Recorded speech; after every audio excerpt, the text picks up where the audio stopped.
I'm Colton. And I'm Roy. In today's episode, we're going to be talking all about the Bad Bunny Super Bowl 60 halftime show performance. It's a big episode. We got a lot to talk about. But as you know, we start all of our episodes with a weekly sound check. And we've got 3 good stories to talk about today. Roy, what's our first one? First one is one that I've been really excited about, honestly, because it's not often that an artist does something new in their album rollouts. And Bebe Rexha this week, finally, after a 3-year hiatus, is releasing her new album, Dirty Blonde. It's the first independent album that she's releasing after leaving her label. And so for the first time ever, she doesn't have the financial backing that comes with being signed to a label. And so she's doing something really creative that I think I'm interested to see if it will work out, which is for the next 13 or so weeks, she's going to be releasing a single from the album voted by the fans on her website, which is pretty different. I think this is great. I mean, what an interesting way. And it just feels so independent when she said, I'm leaving the label. She's going to do her own thing. She's also changing up the way that she's doing things. And I think that's important. I think she's someone who we know has struggled in the past couple of years to gain the popularity to kind of catapult into pop superstardom. So I think this is a refresh for her. And I think it's a really unique idea. So we got the first song. It's called I Like You Better Than Me. And it's pretty good. I mean, if this is a really testament, it's really good, right? And I think if we get 12 more songs of this caliber, this will be a great album. And it's a visual album. So we're going to get 13 music videos every week. We're getting 13 music videos, 1 video a week. Yeah, I'm really excited for the visual album component. I think it's always cool when artists do a visual album. I mean, Beyonce did it with Lemonade, which is really like the last big one that I remember. And yeah, I'm interested to see in what story she's going to tell us. The songs sound really good, particularly this one that I think you and I have been talking about, New Religion, which just sounds like something you want on at a bar or a club. And it's so high energy. And I feel like Bebe Rexha's voice also matches that type of music really, really well. So I'm really excited for it, but we'll see if the fans vote for that one next week to be released or the one that she sings in Albanian in, because the Albanian community has come out in support for her after listening to that song. And what's going on in Albania? How come they're producing so many pop stars? So we've got Dua Lipa, we've got Bebe Rexha, we've got Rita Ora. There's one more, right? Ava Max.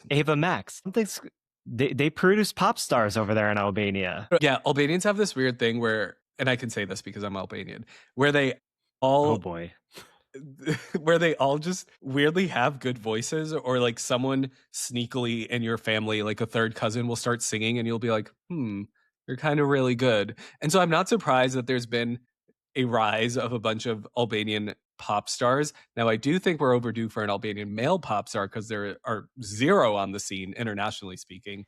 And you could be that pop star. I volunteer. You could be the one. Can you give us a couple notes? Maybe you're hiding a secret singing voice that... I'm not hiding a secret singing voice. Unfortunately. But I am taking guitar lessons, so hit me up in a year. And you know what? To the listeners out there, Roy's pretty good at the guitar. He's impressed me. So soon, maybe we'll get a guitar appearance on the podcast. I know 4 chords and that's it. Mm-hmm. But I can play them well. 4 very good chords. But no, I think it's cool. I think it's really exciting. I know in a previous podcast I said it's kind of annoying how sometimes artists will just release a little bit of the music. I know Doja Cat did something where kind of every week she was releasing a little snippet on Twitter. But this is different because this is a targeted, every week I am going to give you a song and it's going to be from this album, and it creates hype in the sense that I know when the next song is going to come out. And I think that's having the opposite effect where when Doja Cat was releasing little snippets of V, we were losing interest in it. Just put out the album if all the songs are ready. Here, Bebe Rexha is saying, I worked for 3 years on this album. I don't want to just put the album out and it have its moment and then people move on. She said, you're going to cherish each song. And I think it's kind of a great approach, an interesting approach that now I'm tuning in week to week. Yeah, I'm really interested to see how this goes for her. Again, like I feel like artists are usually stuck in this loop of release a single, release a second single, release the album with a single. And then if you're lucky enough for your album to have longevity beyond that, you release more singles. And she kind of threw that all out the window. And she's like, you're going to pay attention to every single song because I like every single song. Otherwise, it wouldn't be on the album. And I think, again, without the backing of a label and the financial support that comes with that, this is a really creative way to create some buzz without necessarily, buying ads and having big bookings on TV shows and talk shows and whatnot. So we'll see how it goes. But Bebe Rexha, we're behind you, we support you, and we like the music. And we'll take tickets to the tour when it comes time. She is apparently touring as well, so we'll see. Well, we'll be there. We'll be there. So the next topic on our weekly Soundcheck is Cardi B finally started her first, kind of shocking, headlining tour since she came on the scene in 2017, which is pretty insane to me that this is like her first big solo tour, given that she's had so many popular songs over the last decade. Crazy. But specifically on this tour, the tour looks amazing. I mean, she seems to be bringing a lot of budget and production to the show, going through her entire catalog for the last 10 years. And honestly, and I knew this about Cardi, so I don't know why I shouldn't be shocked, I should say. She's proving to be a very funny and genuine performer. Particularly, I think the moment we wanted to talk about is when she falls off a chair mid-performance and mid-dance and just like completely owns it. The dancers kind of figure out what to do with it and then starts joking about it. I'd love to hear your take on that because I've been impressed with what I've seen so far. Yeah, and I think it's one of those circumstances when you can tell that there's a tight cohesion or that the group that's performing together really knows each other or performs well together, because she literally falls off a chair. Two dancers come over and start dancing around her. They're not trying to help her up. She's doing her own thing on the floor. The chair has fallen over and she's making it work. I mean, she was a dancer before she started rapping and making music. But I mean, she played it off so well. And I think it speaks to the talent that she has and her team and the supporting dancers to be like, let's make a moment out of this. And it wasn't embarrassing. It was funny. And for those who were in the audience, they probably were like, wow, what a cool little thing we got to see. She was okay, of course, but she played it off in a manner that was a Cardi B manner. And I thought it was great. Yeah, I completely agree. The other thing, and this is a little bit off topic, that I've really appreciated from what I've seen of the tour so far is sometimes I do feel like rappers rely on backtracks really heavily when they perform live, which is totally fine. All artists to some degree do. But she's been bringing like a full live band production and rapping live at the same time with very little backing vocals outside of like choruses. So that to me is pretty impressive because rap is not easy to do for, an hour and a half, 2 hours show. I'm thinking now, do I go to Cardi's tour? Yeah. And honestly, from the clips that I've seen too, I've been thinking, oh, maybe we should go see this, because even rapping aside, some of her vocals were really good. I remember there was something where she's getting lifted up in the air and she's singing and she's got a hot mic and she's just giving vocals, and I'm like, wow, she's actually talented. You don't think of Cardi B as someone who's going to be like, I'm going to give you great vocals, but it looked really, it was impressive. And it also gave me sort of Beyonce's Renaissance vibe. I don't know, the way she's got like a armor type light up thing. I don't know, something about it was giving me, I was reminiscing on Beyonce's Renaissance tour. And I thought, oh, I wonder if there was some inspiration taken from that. I know everyone's got to fly, and every tour, they got to get up on something and it carries them around. And we have a problem with it on every single tour. What was it? The car and Cowboy Carter had a little issue. Katy Perry, she was flying all over Kingdom Come.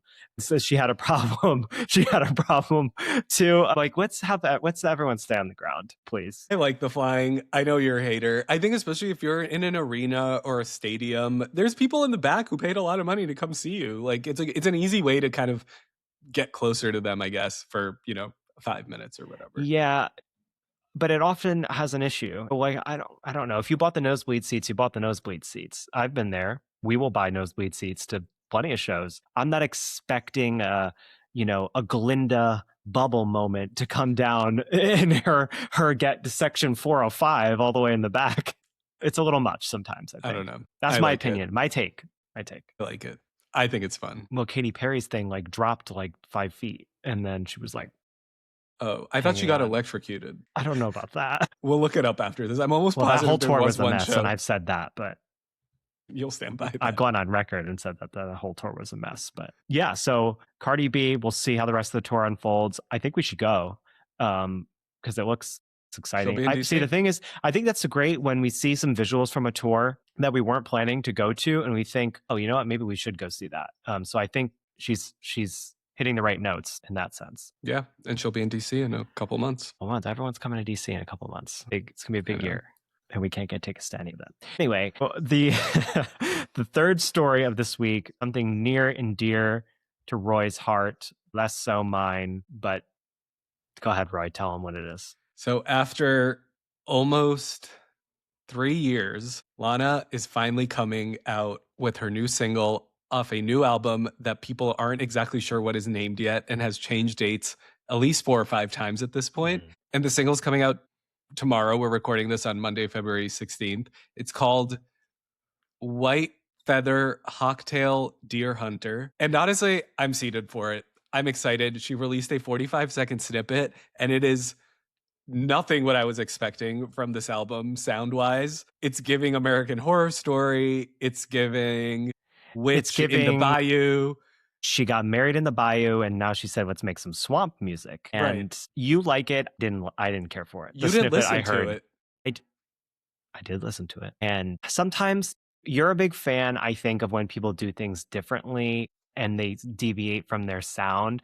When I think, let's do what worked, because she has a lot of really great songs. And I'm like, can we replicate some of that? Young and Beautiful. Why don't we get Beautiful and Young? I don't need anything from the swamp. I don't need any alligator music. I don't need Bayou Princess. Why don't we, let's go ahead, let's get the hits. Come on. To be fair, I don't think she's going to be giving you Bayou Princess, but this is, I think, just so quintessentially Lana, which is she will do whatever you think she should do commercially because it will be good for her financially and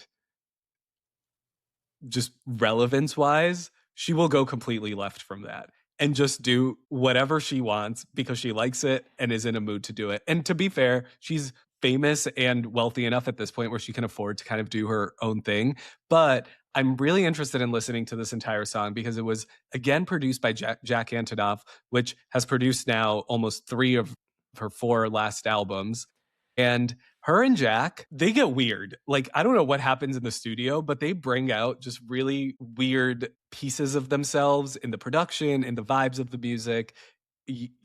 And I'm seated for it. I'm so excited for this single because it was literally the last thing I was expecting from her off this album. And so I cannot wait to listen to it. Yeah, I don't know. I'll listen to the Swamp album and I'll let you know if I like it. Well, we'll see when the song comes out tomorrow. And I have a feeling you're going to hate it. But I actually think this might be a potential hit for Lana, but we'll see. So White Feather Hawktail Deer Hunter, Lana's new single, will be out tomorrow and we'll be listening. So now we're going to transition into our main topic. We're talking all about Bad Bunny's Super Bowl performance. We're going to break it down, talk about the production, talk about what we liked, what we didn't like. Honestly, there wasn't much that we didn't like. So yeah, Roy, let's kick it off. Let's do it.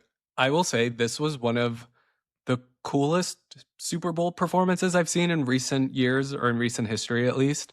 I didn't know what I was expecting going into it. I knew he was obviously going to bring something new and fresh to it because I've seen his previous performances and he always does something interesting with, whether it's his set design or production or mixing, whatever, of all the songs. And I loved every minute of the Super Bowl performance. And I think we'll get into some of the details, but I think the attention to detail that this, what was it, like around 13-minute long performance 13 minutes required was insane. I mean, it was one of the most choreographed things I've seen in live music in recent memory. Like, they could not literally skip a beat. Like, imagine. And I don't think they missed a beat. I mean, they really, at least from the viewer's perspective, watching it during the Super Bowl, they hit every mark that needed to be hit.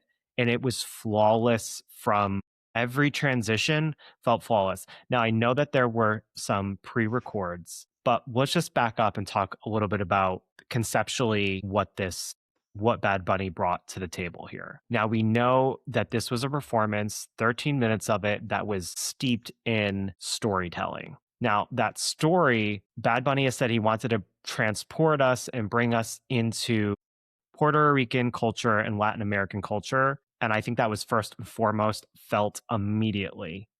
And I thought it was awesome. It felt to me more like live theater I'm a big fan of theater. I'm a big fan of musicals. I'm a big fan of plays. And when the way it was filmed and the way that the story was unfolding, it felt like live theater to me in the best way. Yeah, I completely agree. And we'll probably touch on this in a bit, but one of the things that I was really interested in is how they were going to do this performance in the daytime and what Mhm. type of vibe it was going to bring. I'm not a big fan of halftime performances when they're in the middle of the day because it doesn't allow you to play around with lighting as much as you would, in the middle of the night. And this was one of the few times where I think that worked completely to the performance's advantage because the entire thing was really just, again, like, it was bright, it was vibrant, it was colorful, and it wouldn't have, like, I can't imagine that exact performance in like dark stadium at 9 p.m.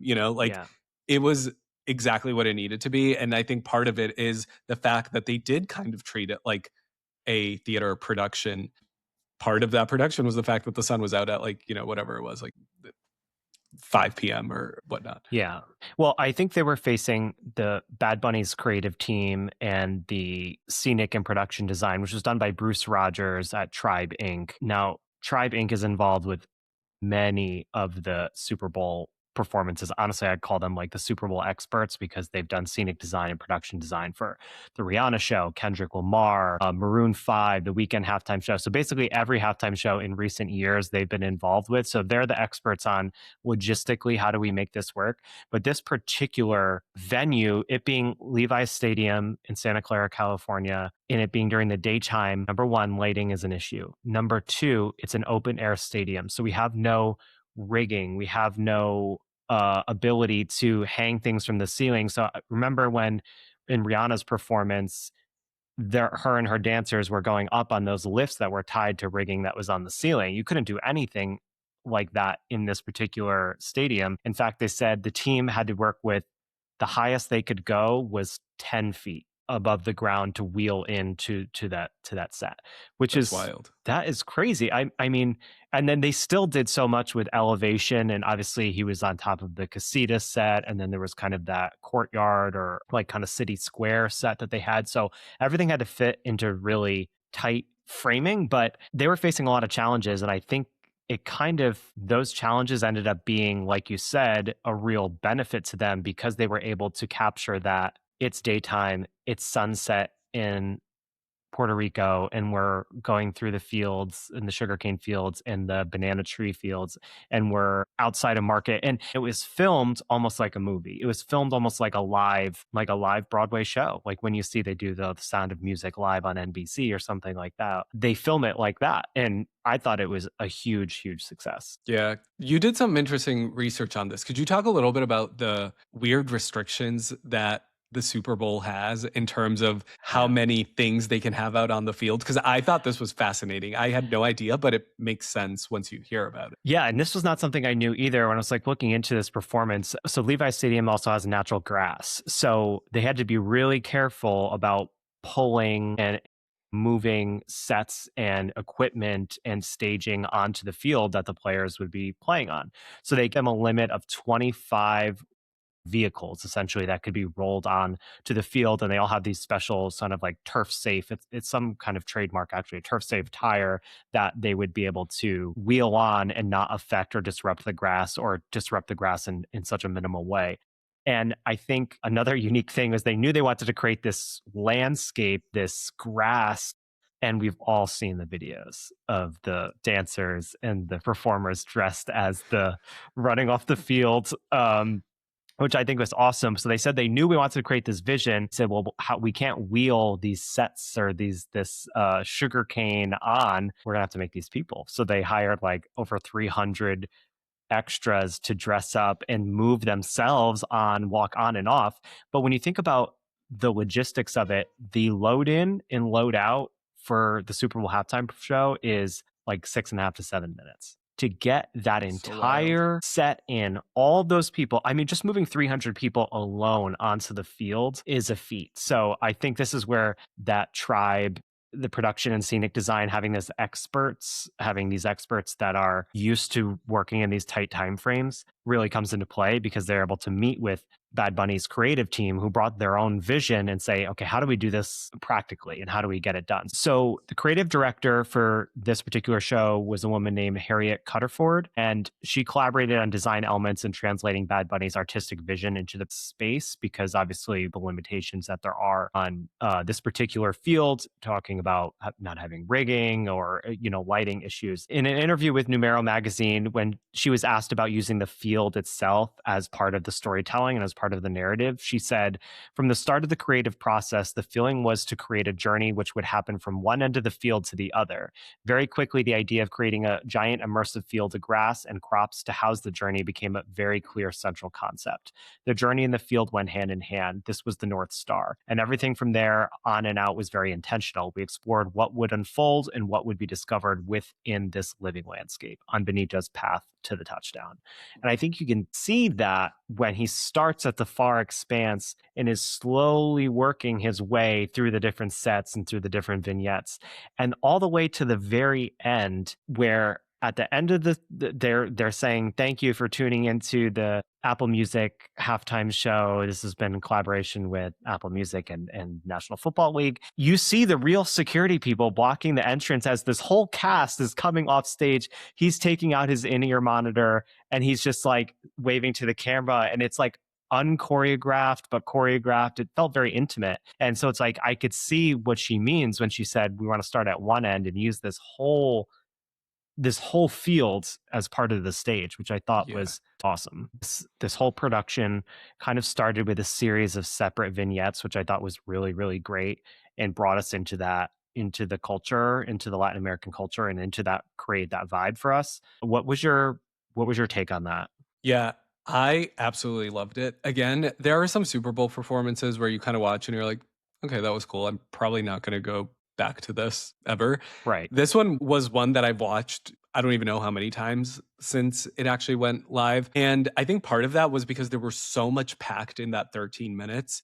And he obviously wanted to showcase really specific parts of Puerto Rican culture and even more broadly Latin American culture through that 13 minutes. And I think he chose to do it through these little vignettes or little stories that he would tell throughout the show. So he had obviously the beginning of him walking through the fields, and he would go to the little stands, and the drinks that he was picking up are carts and drinks that you might find walking down a street in San Juan. At one point, he went to a little kiosk that was selling gold. And so I loved all of just the little motifs and themes of Puerto Rican and Latin American culture. And then as the show transforms, it goes into these like bigger and grander events. So you have famously the actual real life wedding that happened in the middle of the Super Bowl. Right. So if you're listening to this and you don't know, the couple that gets married in the middle of the performance, they weren't actors. They were actually getting married in that moment in the middle of Bad Bunny's Super Bowl. And Bad Bunny reportedly, allegedly, I don't know if this is true, but signed the marriage certificate as a witness for the wedding, for the marriage, which is just awesome. And I think it goes to the broader concept of there were so many real people in this performance that it made it special. There were people the elderly gentlemen who were playing dominoes, they were real people. They were not actors, they're not dancers or whatever. So all these vignettes are taking place, and the opportunity to showcase real people, like that was somebody's grandfather that was in the show, which I think is really, really special. I know there was an owner of like a Caribbean style food store that's in New York City. Like the owner was really the owner that gave him like the drink and stuff. So it's all that is just, it made it a really wholesome experience too. Yeah. Like it wasn't just, it was real people out there. Yeah. And just going back to my initial comment around the choreography of the show, I mean, when you have real people out there who are not performers or singers or dancers and don't have experience with this, it becomes exponentially more impressive that they were able to do all of this and have these people like know exactly where to stand and what to do and how to move and when the camera was going to be on them right at the exact second, which I thought was super impressive. Just, vignettes and storytelling aside. Yeah, I mean, just dealing with that many people alone is a feat in and of itself. I mean, but you notice that every single person had an in-ear monitor. Yeah. Every single person. So you know that there was some direction. Whoever the stage manager or show director was for this, they must have been calling. There must have been 2,000 cues for I'm this. sure there were also multiple of them too. Like, I'm sure, but what was that feed? I want to hear what was on the feed coming um, through because it must have been like crazy. I know. So they said that the show itself had over 9,800 theatrical pyrotechnic elements, smoke, fireworks. I know we'll talk about the electrical wires, but all of that, like, so this wasn't just like a little cutesy like show. Like there was a lot going on here. Again, one little misstep and it would have thrown the whole timing off in something that in such a tightly condensed show that you cannot have a timing issue. yeah. So Totally. I also, I was just going to say that the one of the pieces of 13 minutes that I love the most is that scene where there's a little boy watching Bad Bunny's Grammy speech when he won Album of the Year. And then he comes over and gives the little boy his Grammy as yeah, kind of an homage to paying it forward, or like this is possible for someone, for another Puerto Rican kid who might just be watching TV.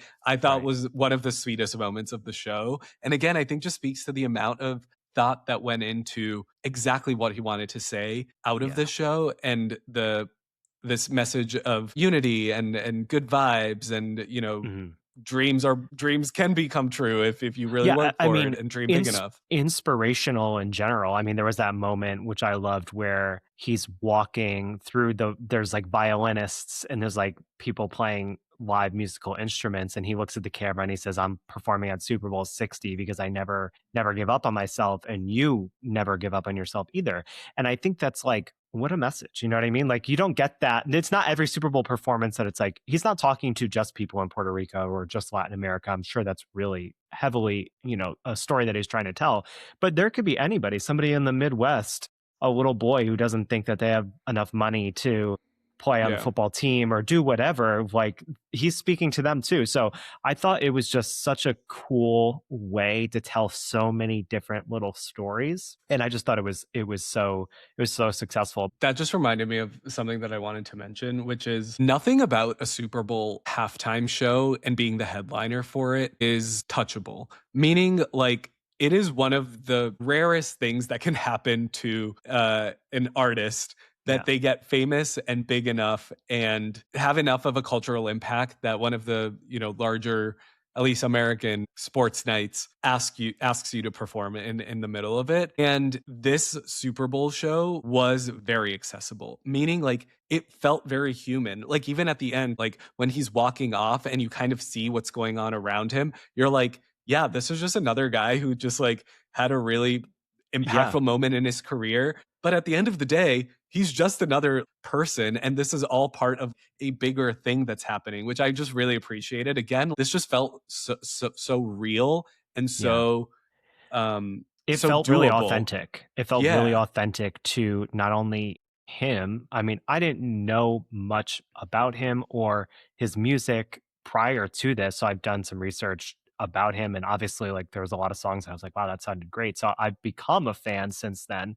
But it's the authenticity with this performance, like, I felt like I was there. I felt like I was in the tunnel waiting for everyone to come out after the performance. Like, I know it sounds crazy, but it had a totally different vibe. There was a tonal shift in this performance compared to Kendrick Lamar's or Rihanna's or even the Maroon 5 Weekend. Those were great and they had their pros and their cons, but this one felt different. I felt like I was on the field there. Credit I to the camera completely agree. team too.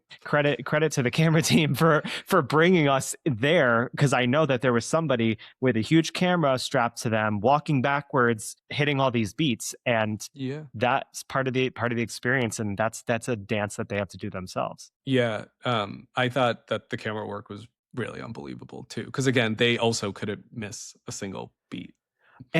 And with the pre-shoots where there's that part where he falls into the casita set or whatever set that is whatever set that is, and he gets in there and dusts himself off and then kicks out. I mean, those cuts are so tight.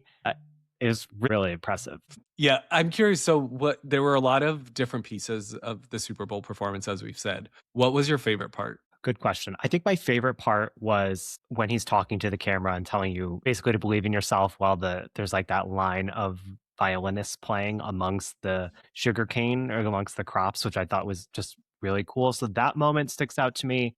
and then him climbing the electricity poles, the lighting poles. I thought that was just super cool, and I know that he insisted that he was going to do it without like a safety harness. I know they gave him a couple different options on how to do that. I respect that choice because it didn't seem like horribly unsafe. You know what I mean? Like it didn't No, strike me but as dangerous.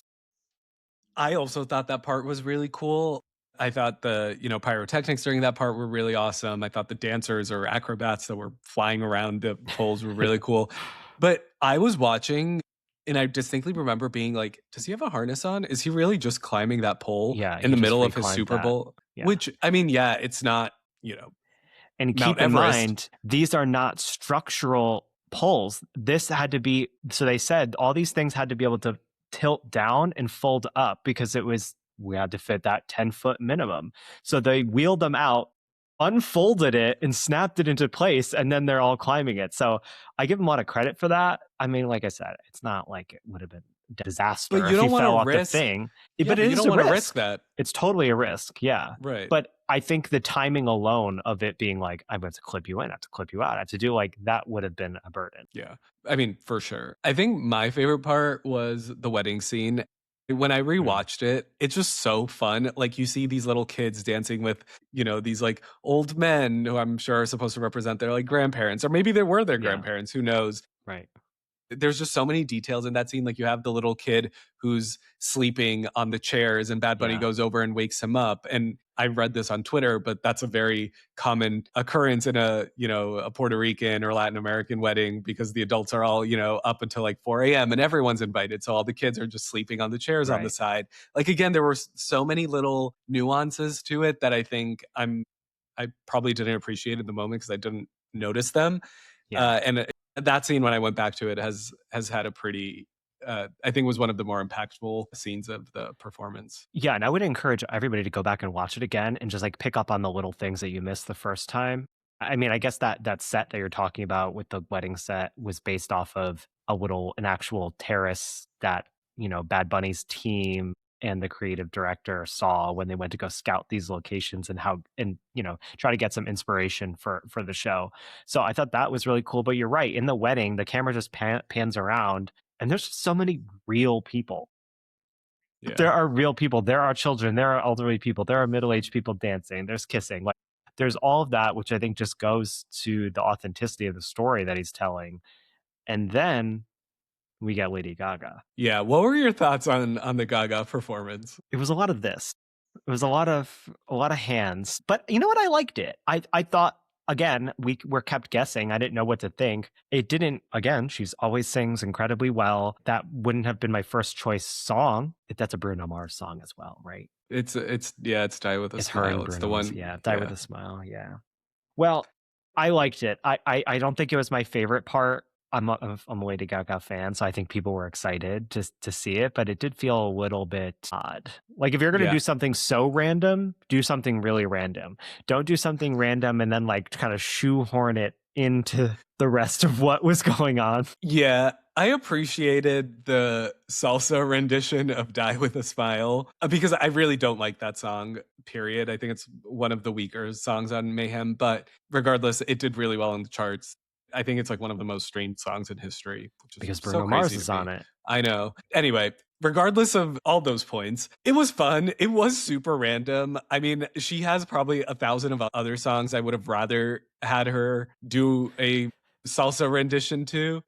I don't know why they chose this one. Maybe because it was just current and people knew it and, they would be able to recognize it. So I liked it. And you know what? She sang it really well. She had a whole band behind her. It was fun. Again, it was a random fun. moment. It was fun. It was random. I think it speaks again to her talent that she could just say, sure, we'll do a salsa version of Die With a Smile. Why not?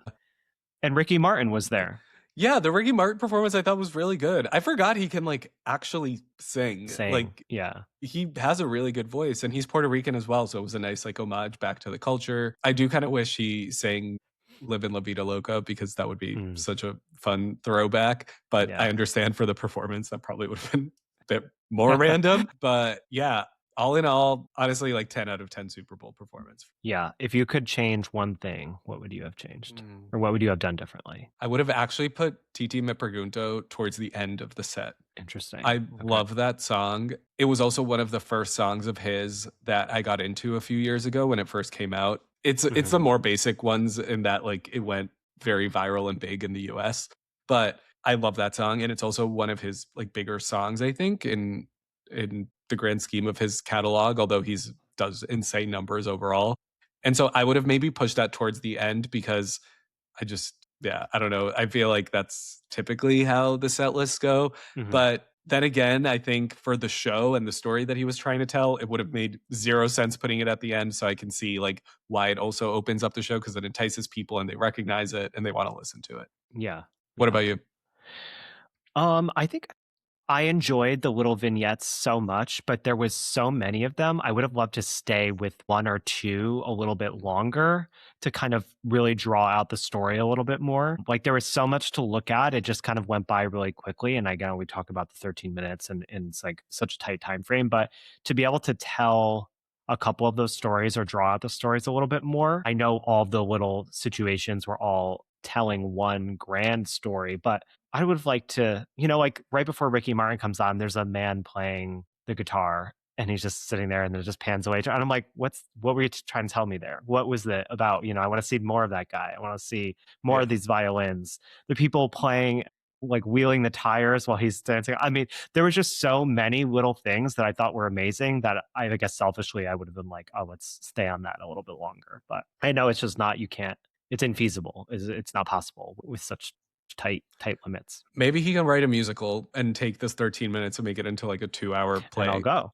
Honestly, that would be pretty sick. I feel like yeah, that would be pretty popular. Yeah. No, I think reception wise, it went over really well from people who are. I wonder what the reception was for people actually in the stadium, because I'm sure that some of their sight lines were probably like, it felt very much like a show that was made to be, and it was to be broadcast. But I think there is something to like the Rihanna show in the theater or in the stadium is probably crazy because, like you said, she's coming up flying towards your level and you could have that intimate moment. Whereas this was, you're looking into grass and you're trying to pick out what they're doing and you wouldn't be able to see, like where is he going? He's in a maze of some sort. So you probably missed so many of those vignettes, but I bet they were also showing the broadcast feed somewhere in the stadium. So if you were in the stadium on the Super Bowl, tell us what you thought of the halftime show from inside. With that, the 2025 season comes to an end. Have you heard that? That same guy, he does it every year. No. He makes that audio. Okay. Oh, at the end? Yeah. So that was a Bad Bunny Super Bowl performance. Let us know what you thought of it. How many times have you rewatched it since? Where does it rank on your Super Bowl performance list overall? That is one that I don't know yet, actually, and haven't thought a lot about. But now it's time for our weekly. That is a tough question. It's almost an unfair. Let's think on it. So now it's time for our weekly What's in Your Ears, where we talk about a song that's, well, been in our ears. So Colton, you kick us off this week. What's been in your ears? Okay, so this week I'm throwing it back to Doja Cat's Planet Her. There's been a song. It's kind of a deep cut. It's called Been Like This. It's kind of a sad song. Honestly, it does remind me of a particular place and time. It reminds me of somebody, maybe the one who got away. More like the one who just didn't like me back. But it reminds me of that period of my life. But I've been listening to it a lot this week. It's great. I mean, the whole Planet Her album is really good. Give that one a listen. Is that song a deep cut? It has like over 1 billion streams, I'm pretty sure. Since you've been like this. I don't know. I feel like she's not performing it on her tour. I mean, fair, but I don't know. Well, I think everything on Planet Her has a lot of streams. Yeah, that's fair. That album did stream a lot. Yeah, this week in my ears, it's super random and an artist that I don't typically listen to. But there's this British artist, Maisie Peters, who's, I would say, like up and coming in the pop scene. She released this song that was on my daily release radar, whatever it's called. And it's called My Regards. And I've been really into it. It's poppy. I mean, it's a normal pop song, but it reminds me a little bit of Sabrina Carpenter's Man Child and Man's Best Friend in that there's like some country twang in it. And I mean, there is. And Okay. it's just been stuck in my head nonstop. I've like been literally listening to it like over and over again. But I tend to do this with a song I like where I'll like over listen to it and then I'll be like, whoa, I can't listen to this for a week or so. So I'm in that at the end of my over listening to it.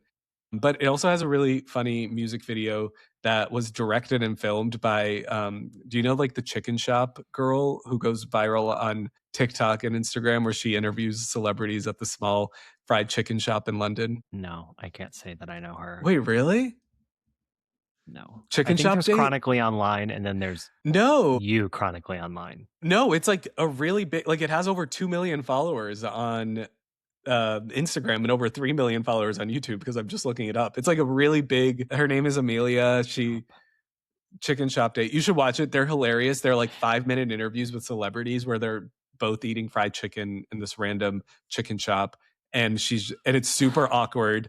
And she just is kind of like asking them questions while they're eating fried chicken. And it's so entertaining to watch. Anyway, she filmed the music video. So Anyway, check out My Regards by Maisie Peters. I hope this is okay. her breakout single because it's actually really good. Okay. All right. So that's it for this week. Thanks for listening. Feel free to follow us, like, subscribe. We're on Instagram at check your ears. We're on TikTok at check your ears. We have YouTube as well. We hope to see you next week.